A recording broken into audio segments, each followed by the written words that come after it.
Le fort de Charlemont est une forteresse située près de la frontière belge sur la Meuse, constituée d'un réseau de défenses successives. Elle domine la ville de Givet et contrôlait la vallée de la Meuse. Sa construction a été décidée par Charles Quint en 1555, ayant obtenu la cession de Givet par les princes évêques de Liège. Lors de la Première Guerre mondiale, le fort possédait la plus longue caserne de France. Il y avait également un hôpital militaire et une artillerie. Le 2 août 1914, la mobilisation générale a été décrétée en France. Des soldats ont été affectés au fort de Charlemont. Ils pensaient être tranquilles car ce fort est situé à la frontière belge et la Belgique était neutre dans le conflit.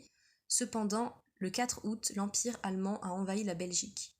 Le 24 août 1914, les artilleurs saxons de von Hausen et leur batterie autrichienne de 305 mm installée sur la frontière belge commencent à bombarder Charlemont. Un cessez-le-feu se fait entendre le 31 août à 17h30 et les Allemands entrent dans le fort. Charlemont tombe après 3 jours de bombardement.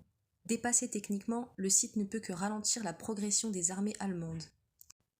Charlemont reprendra du service en 1940, mais malgré les améliorations apportées à partir des années 30, comme l'ouverture des tirs et blocs pour pièces de 75, la situation est similaire à celle de 1914. Le site ne peut résister aux attaques ennemies et est abandonné en mai 1940.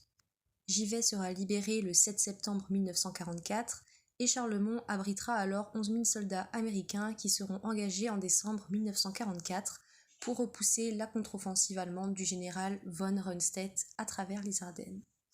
Actuellement, le fort est un site touristique où des visites sont organisées.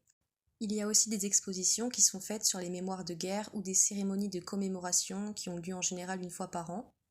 Enfin, il y a des reconstitutions de la Première Guerre mondiale qui ont lieu une fois par an, réalisées par des comédiens. C'est une sorte de jeu de rôle où les touristes revivent entre guillemets le quotidien des soldats.